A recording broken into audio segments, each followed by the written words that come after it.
What is going on, everybody? Welcome to the Freedom Fire Podcast, where we want to stoke the flames of freedom every single day. My name is Kendall Bowman, and ladies and gentlemen, it's a very sad day. It's a very sad day in America because I believe that today, it's not the first day that this has happened, but I believe it is the first day where we can be 100% sure that we no longer live in a free society. You see, in order to have a free society, you have to have laws, yes, but those laws must be applied equally across everyone in the nation.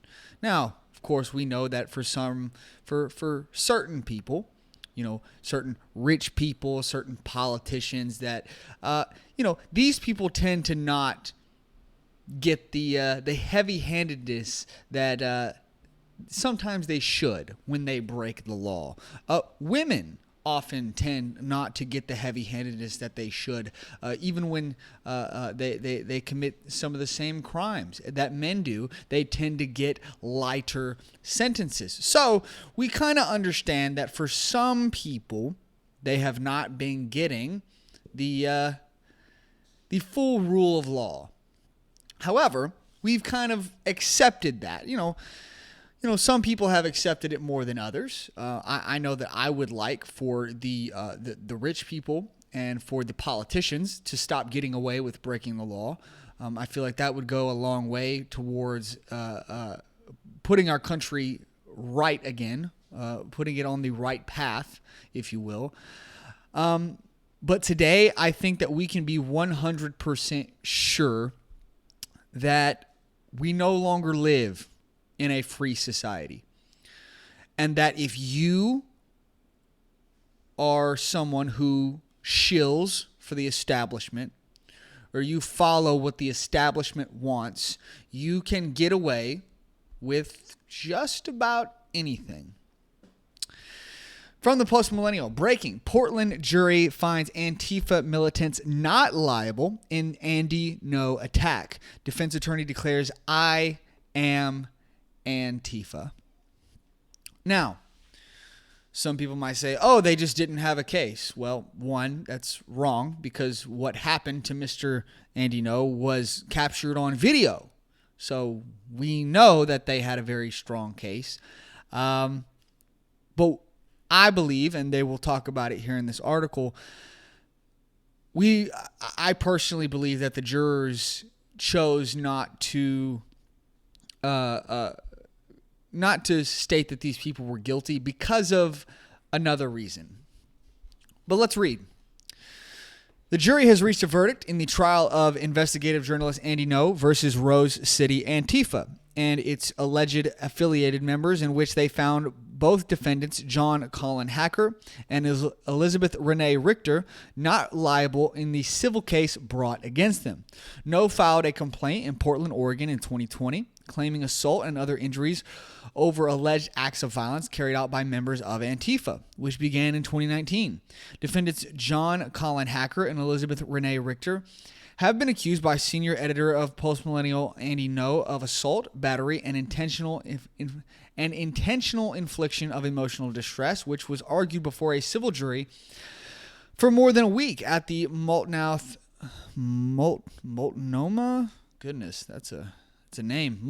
County Courthouse. Defendants Hacker and Richter, who allegedly worked as Antifa's doxers, which, after identifying No, had led to a series of physical beatings on May 28, 2021, were found by the jury on Tuesday not liable for all of these claims.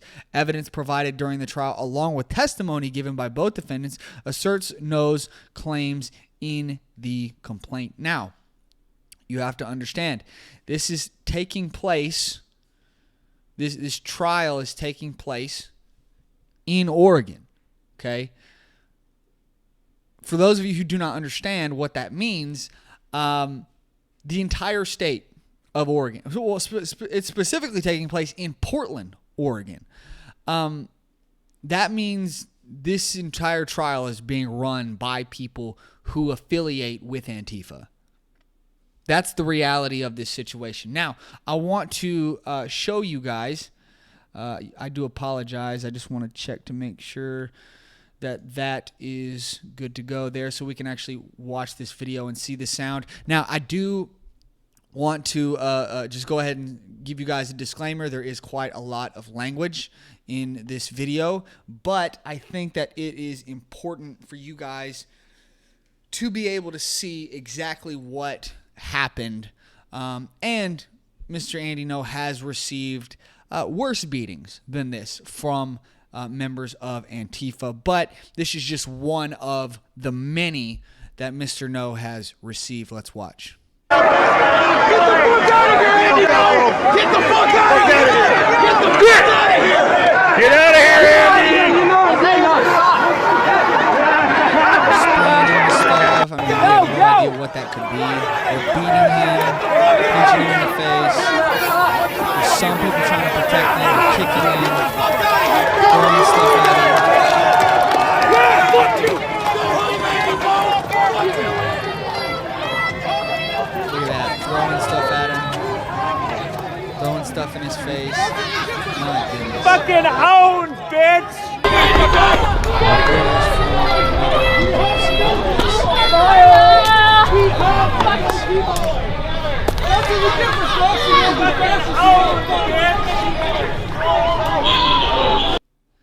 Yeah, so much for the so much for the Stop Asian Hate, right? Because as we all know, as we can clearly see, Mr. Andy No is he's an Asian man. But because he doesn't have the quote-unquote right opinions, the opinions of the people on the left, because he does not share their views, well, he's fair game.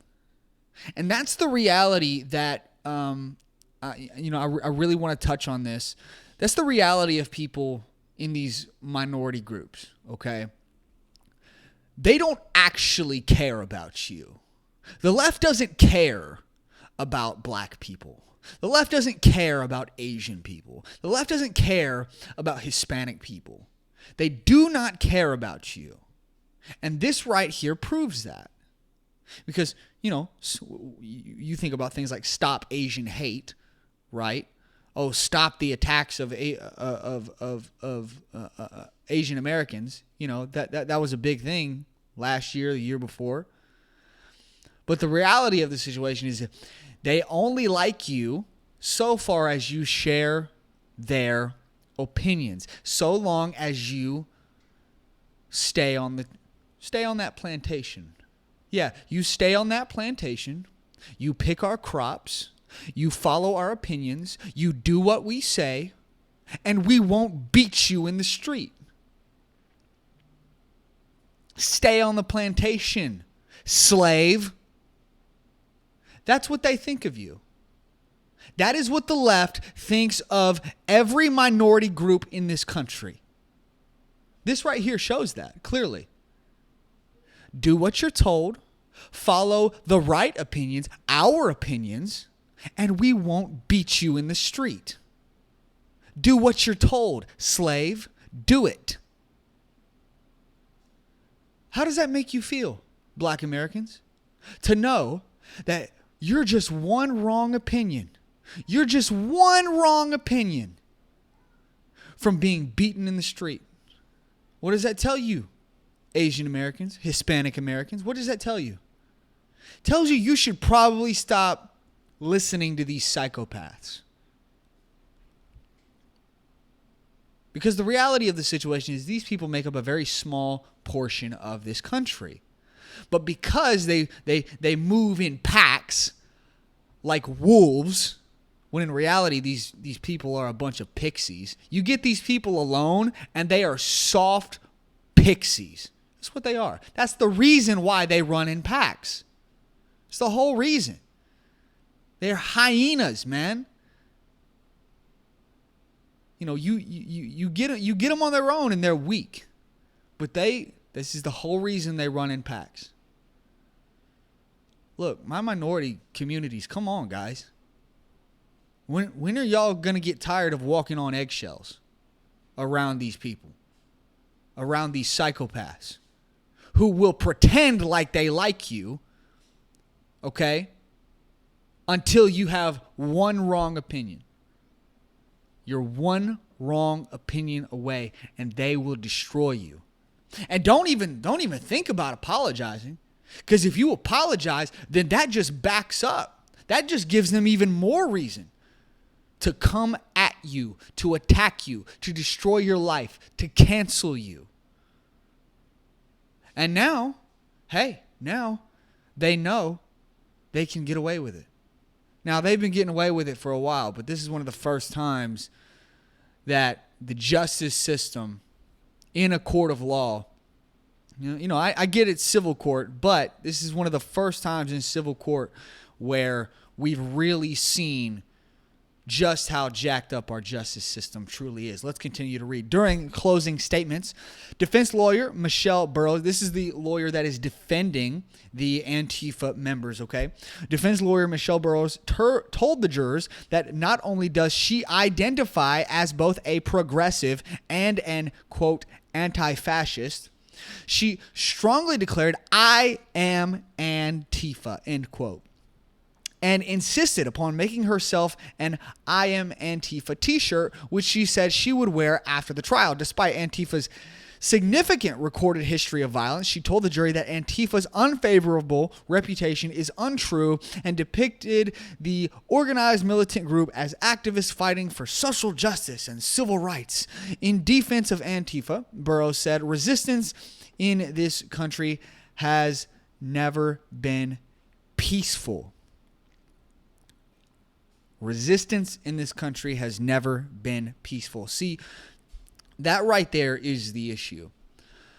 Every American in this country has a right to protest. Every single one of us. And I will fight and die for everyone's right to protest. You do not have a right to, quote unquote, resist. Now, what is she saying when she says resist? For those of you who don't know, Antifa is a militant group that wants to overthrow the government of America. They hate capitalism. They hate America. They want America to be a communist nation, and they want to remake our government into something that more resembles a communist nation. Okay? Now, when she says resistance in this country has never been peaceful, she means revolution. She's talking about killing people who don't like them, who don't follow their opinions. You look at the 2020 BLM riots. The majority of those riots were from, yes, there was many of them caused by the BLM organization, of course. But the majority of them, over 400 cities in this country, where there was arson, where there was riots, over 400 cities. The majority of those were caused by Antifa. You look at in Georgia, where the Stop Cop City riots took place, where they, were burning things, burning buildings, where they burned many houses to the ground. They stopped a man in his truck, ripped him out of his truck, beat him viciously, and then burned his car. They burned his truck. Guys, these are not peaceful people. And if they even get a hint that you think differently than them, they will do everything in their power to harm you. It's blatantly obvious. Many of these Antifa riots back in 2020 involved dragging business owners who were just trying to defend their businesses from these disgusting rioters. These rioters dragged these business owners into the street, beat them until they died. There were over 30 people in the 2020 riots who were beaten in the streets. Think about another man, David Dorn.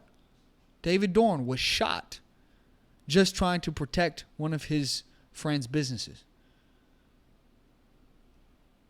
an ex-cop. I mean, this is a black man. He was a leader in his community. And they shot him to death over a freaking television. Over a freaking flat screen TV, man. That is what Antifa is. That is who these people are. And now they know that even if you sue them, even if you take them to trial, heck, even if you're able to get them arrested and even if you're able to get them into a court on criminal charges, they'll get away with it. Let's continue. However, as she argued before the jurors, Mrs. Burroughs admitted that the black-clad people that had physically beaten No were, in fact, terrorists. The defense attorney went on to say that journalist Andy No has dirty hands. She indicated that No is a doxer as well because he uploads publicly available mugshots of Antifa-affiliated individuals that have committed crimes on his Twitter account, which has over 1 million followers. Okay, so then every police station, every police organization in this country that arrests people and then posts their mugshots on the internet on their Twitter account, they're also doxers as well? Is that what that is? No. When you break a crime, when you break the law, when you commit a crime, this is what you're a criminal. You are a violent criminal. That's what these people are. These two here, and many of them, many others in their group are violent criminals. We have every single right to post their pictures everywhere so that the law-abiding citizens can avoid these idiots, can avoid these psychopaths. It's just like we do with the registry, the sex offender registry. I apologize. It's just like we do with the sex offender registry. We need to know who these people are so that we can stay away from them. It's the same thing with these violent criminals. I want to know who these people are so that I can stay away from them, so I can keep my family away from them, and I can keep me and my family safe. But you call that doxing? Of course, they call it doxing when it's against them. But they don't call it doxing when it's against you, though. Let's continue. In addition, the defense lawyer said that since the U.S. has an unregulated internet, No needs to take responsibility for the words he says on the internet, and added that his conduct has not been pristine. She also attacked No's credibility as a journalist, despite providing the jury with no evidence of the allegations that would have discredited him, other than saying that he is a liar that provides half-truths. Zero evidence for any of these claims, by the way.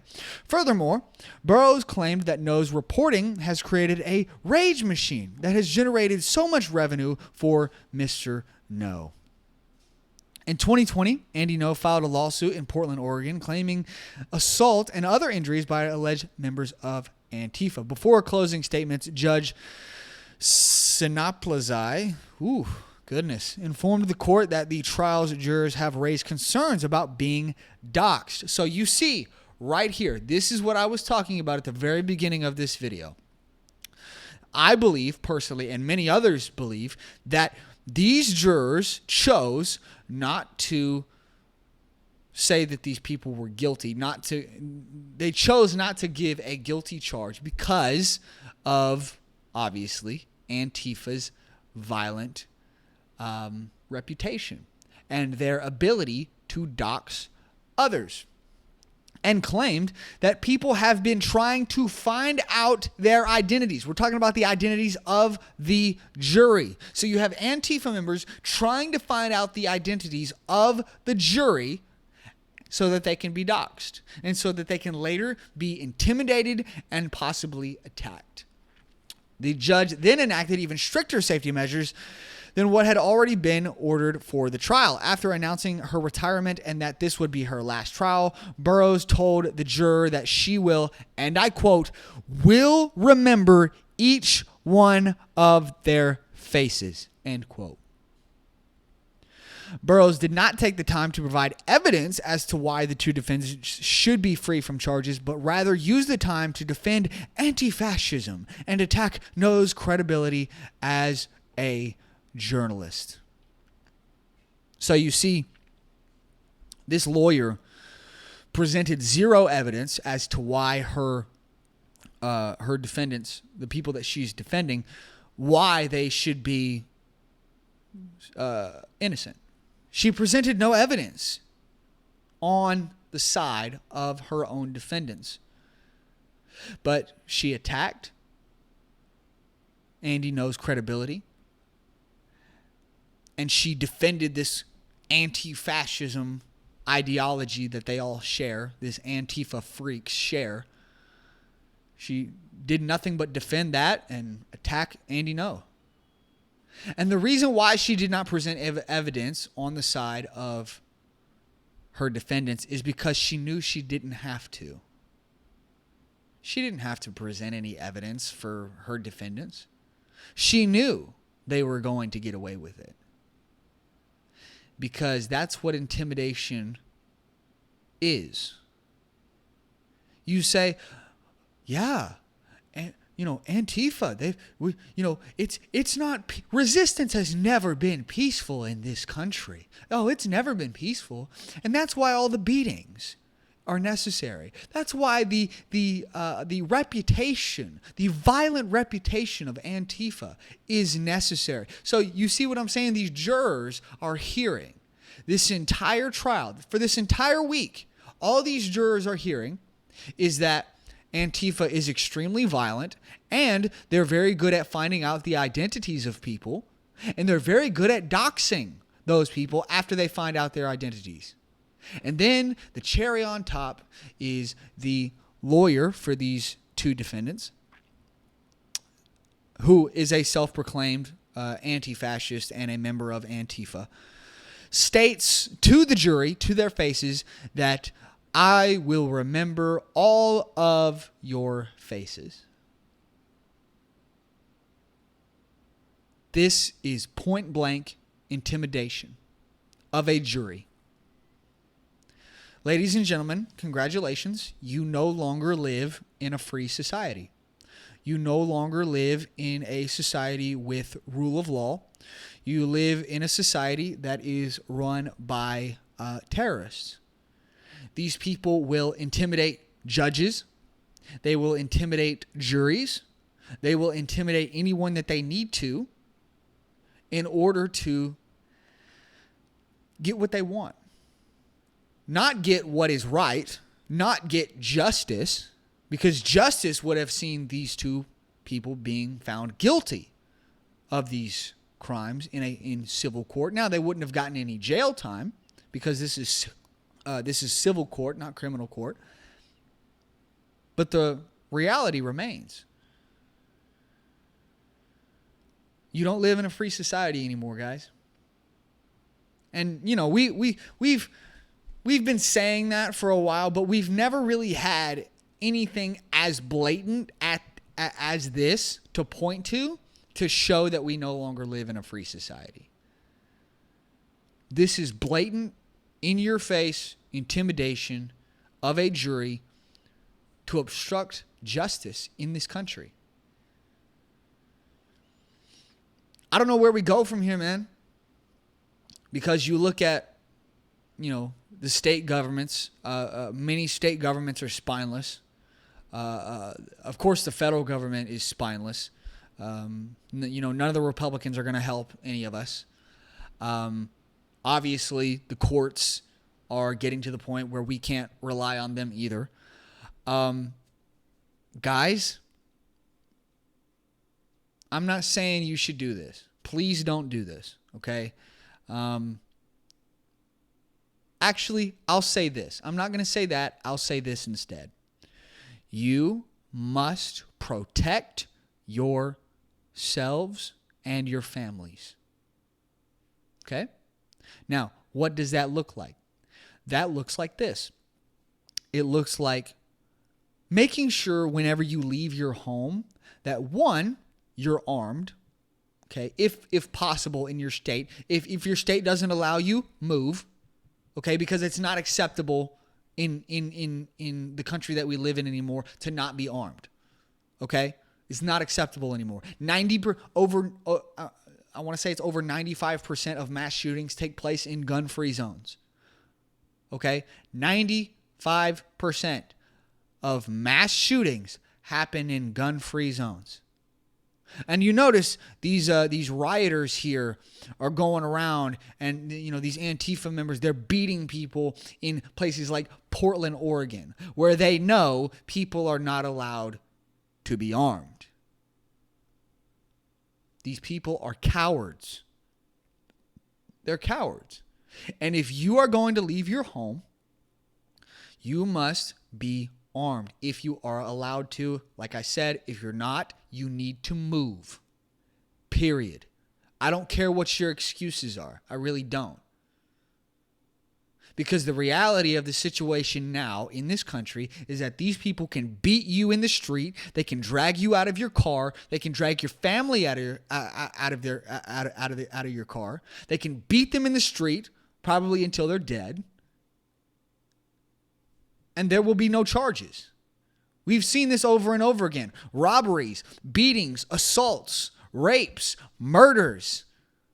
And these Soros-backed DAs refuse to charge these people.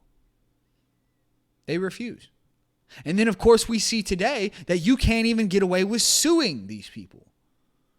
Not even civil court will work. Guys, you don't live in a free society. You don't. So, you must protect yourself and you must protect your family. That means moving your family to a safe area, possibly a safer state, okay?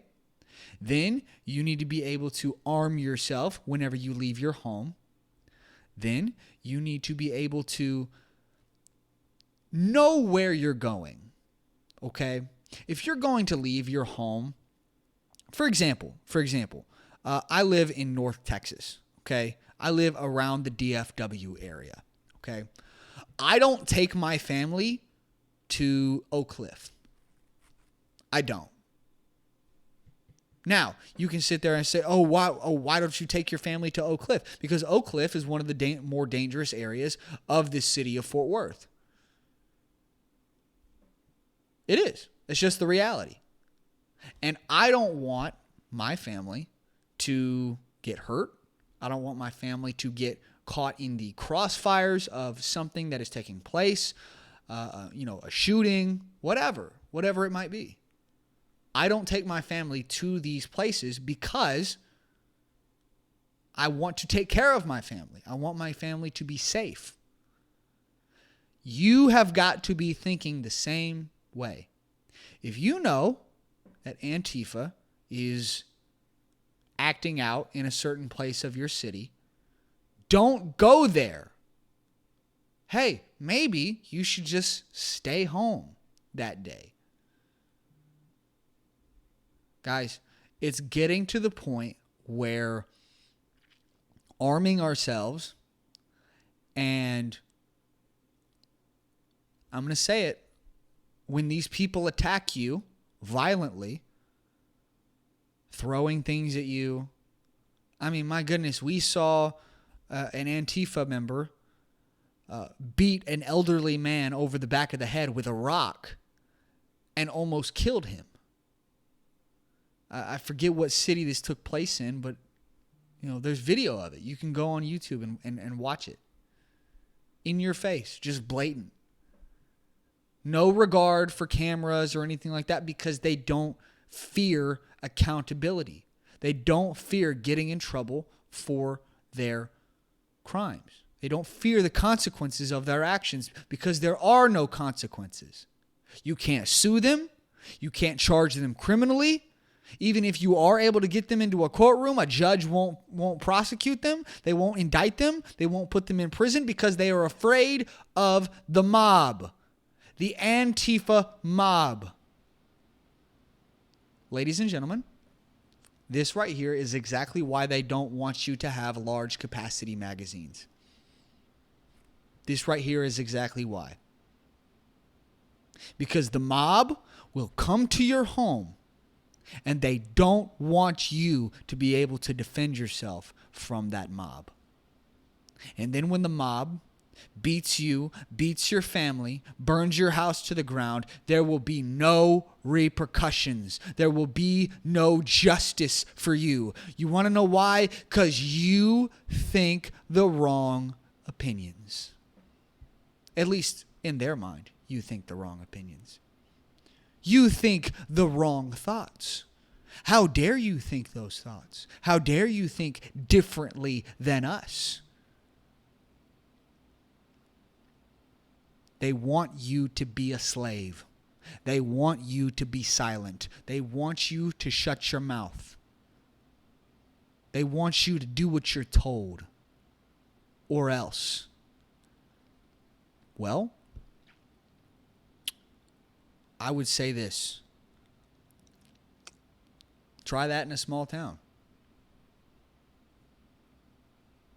Come to my town and try it. Come to my apartment door. Go ahead. Come try and beat down my apartment door. And we'll see how that works out for you. You're not going to like it. I promise you that. And that is exactly the thoughts that you should all be having. You're going to arm yourself. You're going to protect yourself and your family. You're going to learn how to use those weapons properly so that you can defend yourselves. You're going to create plans with your family to adequately know how to protect yourself, not only at home, but also out in public. And you're going to think before you go somewhere. Hey, is this area dangerous? Has there been Antifa activity in this area recently? Okay, I probably shouldn't go there. This is how we must think in today's world. And if you get attacked, if you do everything that you can and you still end up getting attacked by one of these psychopaths, you need to be willing to take that life. Because it's either them, the psychotic criminal, or you and your family. That's the reality of the world that we live in. And this is exactly why I say move to a state where they allow you to defend yourselves. Guys, I get it. It's scary. It's very scary. I'm very disappointed. I'm very scared of what the future holds because of things like this. But that's part of the reason why I live in Texas. It's part of the reason why I live in Texas. It's because here we're allowed to defend ourselves. We don't have to get permission. We don't have to get a license. We can just go buy a gun. You do your background check and all that stuff. You comes back clean. Then you pay for the gun, buy it, take it home, and you are then allowed to carry it out in public. You can conceal carry without a license. These things are important. I don't know what else to say, guys. You no longer live in a free society. You don't. Except for the fact that in some areas of this country, you are able to defend yourself. So do it. Stop letting these psychos get away with being the mob. Because you want to know what cuts right through a mob? Lead bullets. Now, that might sound brutal, but I don't think the 30 dead business owners who were beaten in the streets by BLM and Antifa back in the 2020 riots, I don't think that they would say that that's brutal at all. I don't think they would say that that's brutal at all. Tell me what you guys think down in the comments, man. Do you think we still have a free country or not? I really don't, honestly. Protect yourselves, guys. I'm going to leave it there. I'll have another show coming for you guys on I'll try to bring you guys another show on Friday. Thank you guys so much for watching. Make sure you hit that like button, subscribe, leave a comment down in the comment section, share the show with your friends, follow me on all the socials down in the description, and hit that notification bell so that you can be notified whenever we put out new videos. And I will see you guys in the next one. Bye, guys.